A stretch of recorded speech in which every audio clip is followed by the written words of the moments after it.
तो नमस्कार, traders diary में आपका स्वागत है। आप मिड वीक में पहुंचते हुए नजर आए हैं और कल जो बाजारों में हमें गिरावट देखने को मिली थी, आज कहीं ना कहीं थोड़े से पॉजिटिविटी के संकेत जो हैं हमें क्लियरली नजर आ रहे हैं। आज मेरे साथ ट्रेडर्स डायरी खेल रहे हैं आशीष चतुर्वेदी, और जिस तरह से आशीष ग्लोबल संकेत हमें देखने को मिले हैं, कल भारी वॉलेटिलिटी जो है डाउ जोन्स में आती हुई नजर आई और उसका इम्पैक्ट आप देखिए एसजीएक्स निफ्टी करीब 43 अंकों की तेजी के साथ अब ट्रेड करता हुआ नजर आ रहा है। सुबह जब हम 6:30 बजे देख रहे थे इसको, तो करीब 12 से 30 अंकों की गिरावट थी। तो निचले स्तरों से थोड़ी रिकवरी जो है एसजीएक्स निफ्टी इंडिकेट कर रहा है। हालांकि बहुत ज्यादा जो तेजी का रुझान या गिरावट का रुझान अभी हमें समझ नहीं आ रहा है, पर कहीं ना कहीं जो ग्लोबल संकेत है वहां से ऑलमोस्ट मिले जुले रुझान देखने को मिले थे। कल के सत्र में डाउ में तो ऑलमोस्ट फ्लैट सी क्लोजिंग थी, पर नैस्डैक यहां पर देखिए करीब 2% की गिरावट जो है कल के सत्र में बनती हुई नजर आई। जैनेट येलेन का जो बयान आया उससे मूड थोड़ा सा जो है खराब होता हुआ नजर आया, क्योंकि कहीं ना कहीं वो एक्सपेक्ट करके चल रहे हैं कि आगे के लिए थोड़ी सी दरों में बढ़ोतरी हो सकती है। तो वो इन्वेस्टर सेंटिमेंट की वजह से आपको डाउ में भी थोड़ी सी गिरावट देखने को मिली कल बाजार के दौरान। पर अब देखिए आप डाउ फ्यूचर्स 109 अंकों की तेजी इसमें देखने को मिली है। सुबह जब हम देख रहे थे करीब 70 अंकों की बढ़त थी, तो ये बढ़त जो है और बढ़ाते हुए नजर आ रहे हैं, और इसी वजह से शायद एसजीएक्स निफ्टी का भी और ज्यादा पॉजिटिव रुझान हमें देखने को मिल रहा है। हालांकि यूरोपियन मार्केट्स की जहां तक बात है, आप देखिए 2% की गिरावट जर्मनी के इंडेक्स में आती हुई नजर आई थी, और साथ साथ अगर आप बाकी इंडेक्सेस भी देखें तो वहां पर भी गिरावट का रुझान ही था। तो कल जिस तरह से भारतीय बाजारों में गिरावट रही, उसके बाद यूरोपियन मार्केट्स में भी जो है हमें जो क्लोजिंग देखने को मिली वो गिरावट की ही थी। अब ये देखना काफी इंटरेस्टिंग होगा किस तरह से एफआई जो है लगातार पिछले 3 दिनों में 7500 करोड़ की बिकवाली इन्होंने कर दी है, और ब्रेंट क्रूड कल 2 से 2.5% की तेजी यहां पर आती हुई नजर आई है। तो कच्चे तेल में जो है उछाल हमें देखने को मिला है, पर कहीं ना कहीं जो ग्लोबल संकेत देखने को मिल रहे हैं वो काफी मिले जुले हैं। थोड़े से सुस्त अगर आप नैस्डैक को देखेंगे तो, बट ओवरऑल कहीं ना कहीं जो सेंटिमेंट है वो वापस से डाउ फ्यूचर्स आप देखिए 100 अंकों की जो तेजी देखने को मिल रही है उससे थोड़ी पॉजिटिविटी आती हुई नजर आ रही है। तो किस तरह से आज स्ट्रेटेजी बनानी है, आशीष सबसे पहले आपसे समझते हैं, आपने किस तरह से प्ले आउट आज के लिए किया है? देखिए, कुछ 2 चीज़ों पे मैं बहुत फोकस कर रहा हूँ। कल के बाजार में आप देखिए अच्छी तेज़ी के साथ थोड़ी बहुत शुरुआत हुई थी, हालांकि उसके बाद हमने देखा था कि भारतीय बाजारों में गिरावट रही, लेकिन अंतर्राष्ट्रीय संकेत जो थे ठीक-ठाक थे। आज सुबह जब एसजीएक्स निफ्टी की शुरुआत हुई थी, तो अंतर्राष्ट्रीय संकेत कमज़ोर थे। भारतीय बाजार में एसजीएक्स निफ्टी आपको देखिए कमज़ोरी का रुझान दिखा रहा था। अभी कन्फ्यूज़ करने वाला मामला होगा कि आप एसजीएक्स निफ्टी देखिए, ये भी हरे निशान में लौट चुका है, और आप डाउ फ्यूचर्स को देखेंगे तो वहाँ पर भी थोड़ी बहुत तेज़ी देखने को मिल रही है। फिलहाल एसजीएक्स निफ्टी को देखकर कुशल मैं समझ रहा हूँ ना कि आज इवेंट हेवी डे हो सकता है। वैसे भी आप देखिए कि 10 बजे जैसा कि आप हेडलाइंस में बता रहे थे कि आरबीआई गवर्नर संबोधन करने वाले हैं। अब वो किसके ऊपर होता है, मोरेटोरियम के ऊपर होता है या कुछ और होता है, उससे बाजार कहीं ना कहीं जो है क्यूज लेते हुए नजर आएगा। पॉजिटिव होगा नेगेटिव ये तो 10 बजे ही मालूम पड़ेगा। लेकिन एक चीज़ है कुशल, मैं बताना चाहूँगा कि कल रात को जब जो है मैं चार्ट स्क्रीन कर रहा था, तो पिछले 15 दिन में जितने शॉर्ट आइडियाज़ मुझे नहीं मिले, कल एक बार में 1 घंटे के अंदर अंदर मुझे कम से कम आप समझ लीजिए कि 12 से 15 स्टॉक आइडियाज़, वो भी मेन स्ट्रीम स्टॉक ऐसे जहाँ पर बिकवाली के संकेत साफ नजर आ रहे थे, ब्रेकडाउन हो रहे थे। तो आप ये सवाल पूछें कि कितने स्टॉक्स पर खरीदारी कर रहे हैं, कितने पर बिकवाली कर रहे हैं, इससे पहले ही मैं बता दूं आज मैं बड़ा रिस्क ले रहा हूं। आज 10 में से 7 स्टॉक जो ऐसे हैं जहां पर मैं बिकवाली कर रहा हूं, सिर्फ 3 स्टॉक ऐसे होंगे जहां पर आपको खरीदारी करनी है, और 3 में से भी 1 स्टॉक ऐसा होगा जहां पर लंबी अवधि के लिहाज से आपको खरीदारी करनी है, वहां पर आपको अक्यूमुलेट करना है। लेकिन जो प्राइमरी स्क्रीनिंग मेरी हुई है कुशल, वो तो मुझे ये इंडिकेशन दे रहे हैं कि आपको काफ़ी सारे सेक्टर ऐसे हैं, काफ़ी सारे स्टॉक ऐसे हैं, और हैरत की बात है कि जो सेक्टर्स को हम डिफेंसिव तौर पर मानते हैं कि यार यहाँ पर अगर बाजार में गिरावट आती है तो यहाँ पर थोड़ी बहुत तेजी आ जाएगी, वहाँ पर भी ब्रेकडाउन और बिकवाली के संकेत देखने को मिल रहे हैं। लेकिन एसजीएक्स निफ्टी थोड़ा से मेरे कॉन्फिडेंस को हिला रहा है। आप देखिए करीब 52 अंकों की तेजी यहाँ पर देखने को मिल रही है, लेकिन मैं मान रहा हूँ कि हो सकता है कि ये जो इंडिकेशन है काम ना करते हुए नजर आए, और आप समझ लीजिए हो सकता है कि थोड़ी बहुत आपको नेगेटिव ओपनिंग देखने को मिले। कुशल, आपने कैसी अपनी लिस्ट को तैयार किया? चलिए, तो आशीष कॉन्ट्रा कॉल है आपकी तरफ से। आज आप थोड़ा सा लग रहा है कि बाजार के विपरीत करना चाह रहे हैं ट्रेड, और जिस तरह से आपकी पिक्स आएंगी वो हमें देखना होगा। डेफिनेटली चार्ट स्ट्रक्चर जो है आप बेहतरीन तरीके से एनालाइज करते हैं, तो वहाँ पर हमारा फोकस रहेगा। और आज के लिए मैंने जो स्टॉक्स बिकवाली के चुने हैं वो 2 काउंटर्स हैं, बट मेजरली जो है आप देखिए नतीजों के लिहाज से, और खासकर जो फंडामेंटली मुझे जो स्टॉक्स पसंद आ रहे हैं थोड़ी सी लंबी अवधि के लिए, वहाँ पर आप निवेशित रह सकते हैं। तो उन सब स्टॉक्स पर जो है मैंने फोकस किया है। तो चलिए पारी की शुरुआत कर लेते हैं और सबसे पहले कैश स्पेस में जो स्टॉक्स हमने चुने हैं वो हम आपको बताते हैं। आप देखिए मैंने कैश स्पेस से नतीजे जिनके आए थे वो स्टॉक को चुना है अदानी टोटल गैस को। आप देखिए यहाँ पर इनका सालाना आधार पर जिस तरह के नंबर्स आते हुए दिखे हैं काफ़ी इंटरेस्टिंग है और यहाँ पर मुनाफा जो है करीब 19% बढ़कर 144 करोड़ पर आया है 121 करोड़ से बढ़कर। और साथ ही कंपनी के मार्जिन्स भी देखें तो 34.5% पर ऑलमोस्ट स्टेबिलिटी दिखा रहे हैं। तो मार्जिन्स भी इरोड नहीं हुए और प्रॉफिट में भी अच्छा उछाल देखने को मिला है। साथ ही कंपनी का जो कामकाजी मुनाफा है वहाँ पर 26% की ग्रोथ देखने को मिली है। ऑल्दो ये स्टॉक काफ़ी अच्छा रनअप दिखा चुका है पर कल के सत्र में जिस तरह की बाजार की गिरावट थी वहाँ पर इसमें भी गिरावट देखने को मिली। पर नतीजों का जो रिएक्शन है मुझे लग रहा है कि आज इसमें थोड़ा सा बनता हुआ नजर आ रहा है। वैसे भी एसजीएक्स निफ्टी जो है वो अभी पॉजिटिव इंडिकेशंस जो है आपको दिखा रहे हैं। तो हो सकता है कि बाजार की जो तेजी है उसमें ये इनके रिजल्ट्स आए हैं वो कैश इन होते हुए नजर आए। तो 1286 के लक्ष्य के लिए आपको खरीदारी करनी है, 1240 रुपए का आपको स्टॉप लॉस लगाना है। आशीष आपने कौन सा पिक लिया? देखिए स्टॉक मैंने रिपीट किया है। कल मैंने आपको एफडीसी बताया था, हालांकि जितनी तेजी मैं एक्सपेक्ट कर रहा था उतनी तेजी स्टॉक में देखने को नहीं मिली थी, लेकिन ठीक ठाक आप समझ लीजिए कि दिन के दौरान 1.5 से 2% का मूव आया।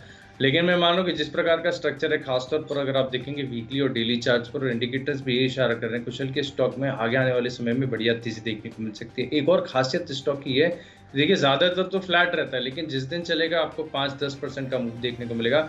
इस स्टॉक के बारे में आगे बताऊं इससे पहले 2 स्टॉक कल के मेरे बहुत शानदार देखने को मिले थे कुशल, आपने देखा होगा, एक असाई सोंगवॉन और एक्सेल इंडस्ट्रीज। इन दोनों स्टॉक में देखिए एक्सेल इंडस्ट्रीज में तो 20% का उछाल देखने को मिला था।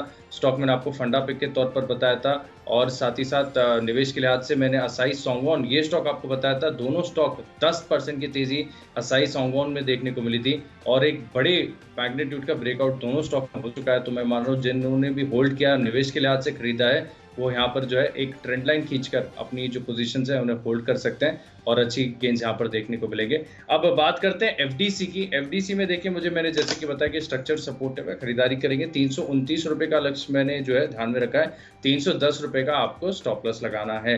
अगला स्टॉक है फ्यूचर्स में और यहाँ पर बिकवाली करनी है श्रीराम ट्रांसपोर्ट फाइनेंस के फ्यूचर्स में। देखिए तर्क ऐसा ही है कि जैसे कि मैं आपको बता रहा था कि मैं आज बाजार में जो है गिरावट एक्सपेक्ट कर रहा हूँ। जब भी गिरावट करनी है, बिकवाली करनी है तो उन स्टॉक्स पर फोकस करना है जहां पर एक इनहेरेंट वीकनेस नजर आ रही है। और पिछले पूरे 2 हफ्ते का ट्रेंड देख लीजिए कि जब भी बाजार में तेजी आती है तब बैंक्स और फाइनेंशियल्स ने बहुत कम परफॉर्म किया है, वहां पर गिरावट ज्यादा देखने को मिलती है।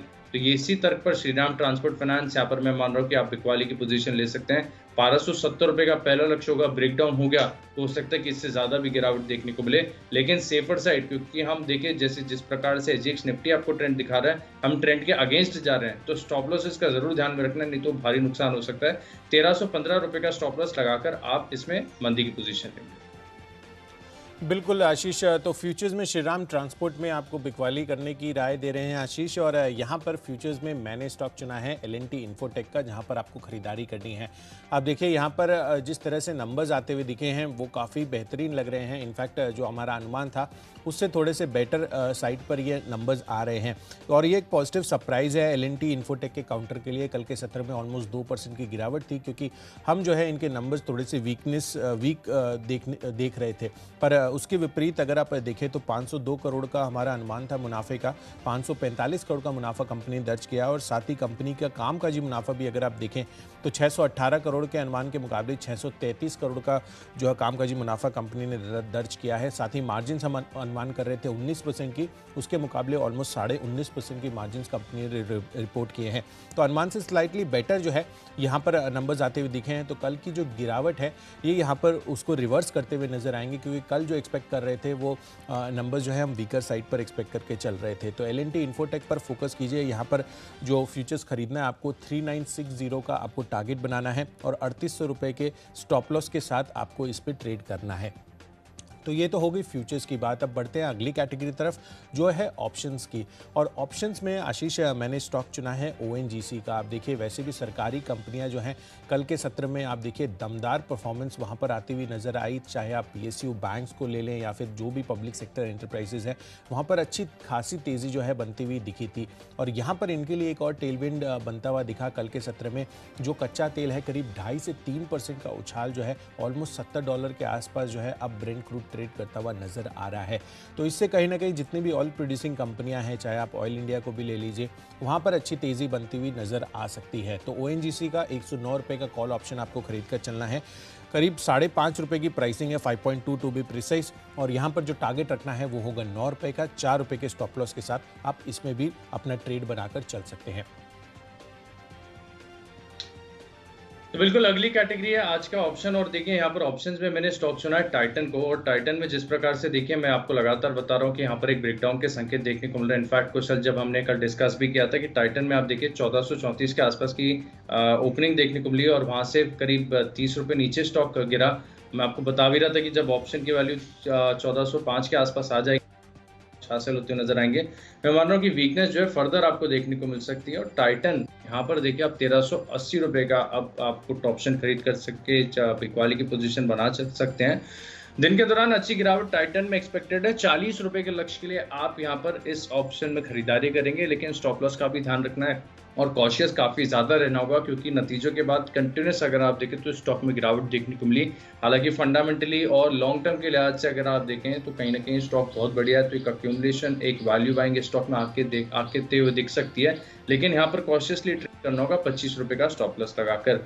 चलिए, जो अगली कैटेगरी है वो है टेक्नोपिक। और कुशल, मुझे याद नहीं आता कि आखिरी बार टेक्नोपिक में मैंने बिकवाली वाला स्टॉक कभी लिया था, क्योंकि लगातार हम अच्छी तेजी ब्रॉडर मार्केट्स में देखने को मिल रही है। टाइटन फिलहाल में तो बिकवाली करनी है, लेकिन टेक्नोपिक जो मुझे नजर आ रहा है वो है इन्फोसिस। और इन्फोसिस में देखिए यहाँ पर भी जिस प्रकार का डेली चार्ट पर स्ट्रक्चर बना हुआ है, यहाँ पर एक बहुत ही बेरिश पैटर्न बना है जिसे हेड एंड शोल्डर्स पैटर्न कहते हैं। और यहाँ पर अगर इसमें ब्रेकडाउन हो गया तो आपको दिन के दौरान और कंटिन्यूस यहाँ पर एक गिरावट देखने को मिल सकती है। 1337 के आसपास की जो है फ्यूचर्स में क्लोजिंग है, और यहाँ से मैं मान रहा हूँ कि आपको बिकवाली देखने को मिलेगी। 1303 रुपये के लक्ष्य के लिए आप इन्फोसिस में भी शॉर्ट पोजीशन ले सकते हैं, लेकिन क्योंकि मैं जैसे कि हर बार कह रहा हूँ कि हम ट्रेंड के अगेंस्ट जा रहे हैं, इसलिए स्टॉप लॉसेस का आपको बहुत ध्यान में रखना होगा। 1346 रुपये का स्टॉप लॉस लगाकर आप यहाँ पर मंदी की पोजीशन बनाएंगे। चलिए, बिल्कुल। तो इन्फोसिस में भी जो है टेक्नोपिक के आधार पर बिकवाली करके चलनी है आशीष की तरफ से, और यहाँ पर स्टॉक मैंने चुना है यूनाइटेड स्पिरिट्स का, जहाँ पर आपको बिकवाली करनी है। अब 3 स्टॉक्स बिकवाली के आशीष के देख के मुझे भी लगा कि चलो मैं भी एक स्टॉक जो है बिकवाली का ले लेता हूँ, और इनफैक्ट 2 स्टॉक्स मैंने लिए हैं जो मैं आपको बताऊँगा, पर कहीं ना कहीं 7 स्टॉक्स जो आशीष ने लिए हैं वो देखना काफ़ी इंटरेस्टिंग होगा कि आज जो है किस तरह से ये प्ले आउट करते हुए नज़र आते हैं। तो यूनाइटेड स्पिरिट्स यहाँ पर चार्ट स्ट्रक्चर मुझे कमज़ोर साइड पर देखने को मिला था कल के सत्र में, और जिस तरह से अभी मूड माहौल है कोविड के केसेस को लेकर, मुझे लग रहा है कि यहाँ पर आपको बिकवाली करके चलनी चाहिए। तो यूनाइटेड स्पिरिट्स यहाँ पर बेचकर चलिए 510 के लक्ष्य के लिए 532 रुपये का आपको स्टॉप लॉस रखना होगा। तो टेक्निकली जो है मुझे ये गिरावट का रुझान इसमें दिख रहा है, जो हमें देख कर चलना चाहिए। तो यूनाइटेड स्पिरिट जो है यहाँ पर आपको बिकवाली करनी है। चलिए, बढ़ते हैं अपनी अगली कैटेगरी की तरफ, जो है फंडा पिक। और फंडामेंटली मुझे एक और पेपर स्टॉक आज के सत्र में पसंद आ रहा है आशीष, जो है स्टार पेपर का। आप देखिए कल के सत्र में पेपर स्टॉक्स में लिटरली हम कह सकते हैं कि एक हिसाब से देवर फायरिंग ऑन ऑल सिलेंडर्स, और बेहतरीन तेज़ी जो है आपको देखने को मिली। चाहे आप ओरियन पेपर ले लीजिए, करीब 12 से 13% का उछाल वहाँ पर था।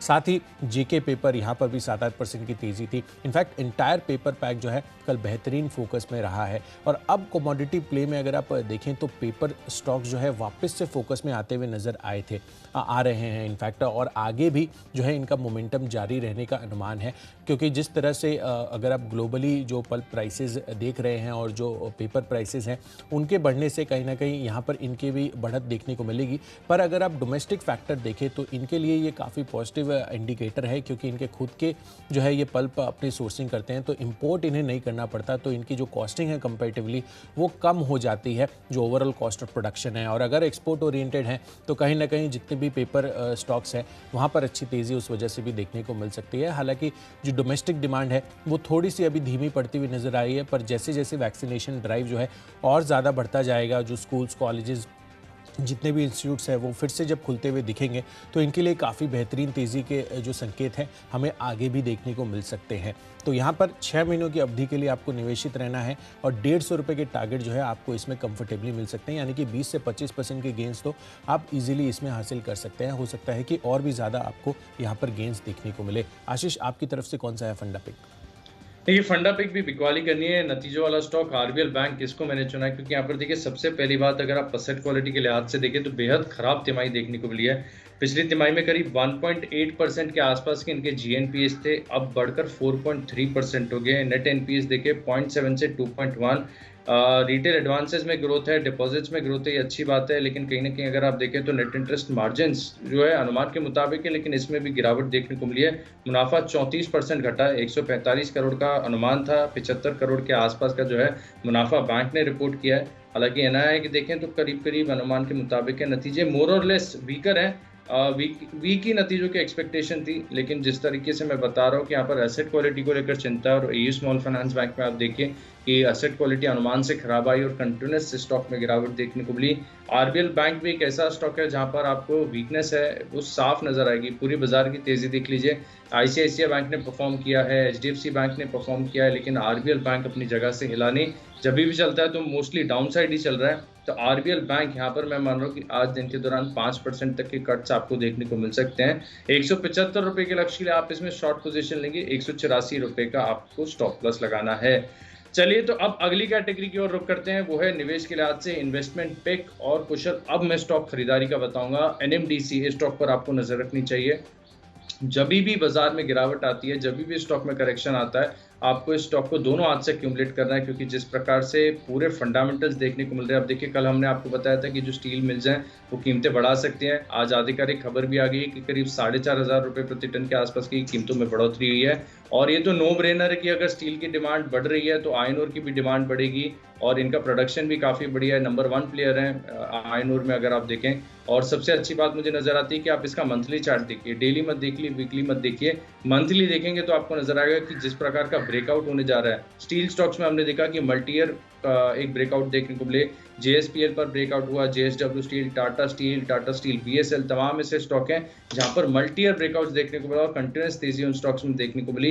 एनएमडीसी आप निचले स्तर से देखेंगे तो आपको नजर आएगा कि स्टॉक काफी ज्यादा चल चुका है, लेकिन मैं मान रहा हूँ कि अभी जो है ना एक्चुअल ब्रेकआउट आना बाकी है, और जिस दिन वो एक्चुअल ब्रेकआउट होगा ये स्टॉक आपको सीधा 250 रुपए पे दिखेगा। 1 साल का व्यू बनाकर निवेश करना है एनएमडीसी में डिसिप्लिन के साथ, और जब भी गिरावट है इसमें एक्यूमुलेशन करना है। 1 साल के लक्ष्य के लिए आप यहाँ पर करीब करीब मान लीजिए अच्छे गेंस आपको देखने को मिलेंगे।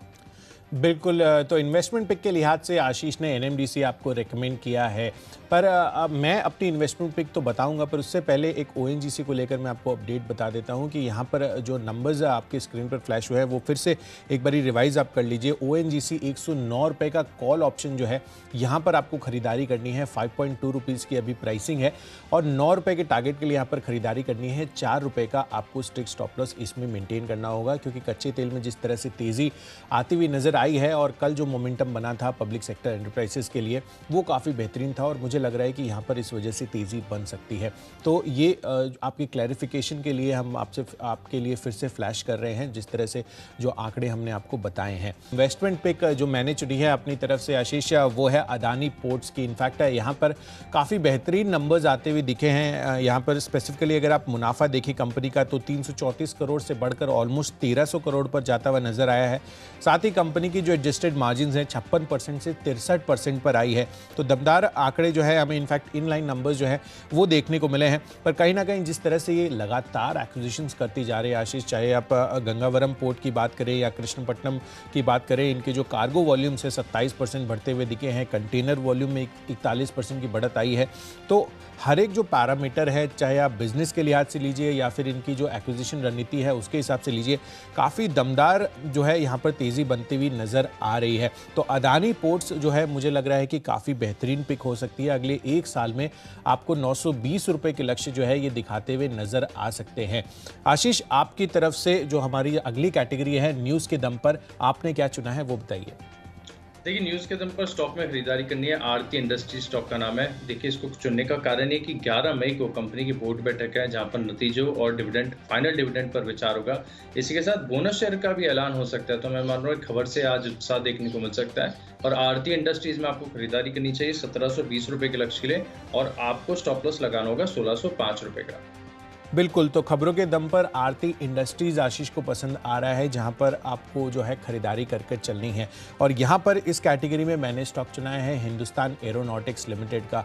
सरकारी कंपनियां यहां पर वैल्यूएशन के लिहाज से काफ़ी अट्रैक्टिवनेस अब वापस से बनती हुई नजर आ रही है और पिछले 2-3 दिन से जो है हमें लगातार जो है ये सारे स्टॉक्स फोकस में बनते हुए दिख रहे हैं।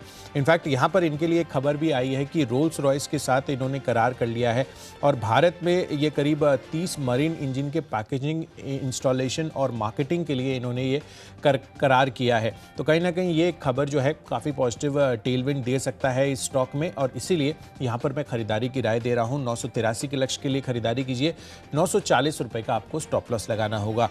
चलिए बढ़ते हैं अपनी फाइनल कैटेगरी की तरफ जो है माई चॉइस की। और माई चॉइस में मैंने 3 स्टॉक्स लिए हैं जिसमें से एक स्टॉक बिकवाली का है, पर सबसे पहले जो खरीदारी का कॉल है वो मैं आपको बताता हूं, वो है भारती एयरटेल का। आप देखिए लगातार ये स्टॉक मोमेंटम में बना हुआ है, 510 515 के लेवल से यहाँ पर अच्छी तेज़ी बनती हुई दिखी है। और वैसे भी जो है टेलीकॉम मिनिस्ट्री की तरफ से आपको ऑलरेडी जो है 5G ट्रायल्स के लिए अब अप्रूवल मिलता हुआ दिख चुका है और 6 महीने ये ट्रायल्स चलने वाले हैं और कंपनी के लिए काफ़ी पॉजिटिविटी जो है बनती हुई नज़र आ सकती है आगे। और हाल फिलहाल ही इन्होंने जिस तरह से अपनी कैटेगराइजेशन की है अपने कारोबार की, डिजिटल जो फ्रंट पर कंपनी का बड़ा फोकस अब बनता हुआ नजर आ रहा है, वो काफ़ी बेहतरीन जो है संकेत देखने को मिल रहे हैं भारतीय एयरटेल के लिए। तो यहाँ पर खरीदारी कीजिए, 565 रुपये के टारगेट के हिसाब से 545 का आपको स्टॉप लॉस लगाना है। दूसरा कॉल है बंधन बैंक का। आशीष ने जो है आरबीएल बैंक फंडामेंटली आपको बिकवाली की राय दी है और ये जोड़ी स्टॉक है। जब भी आरबीएल बैंक में गिरावट आती है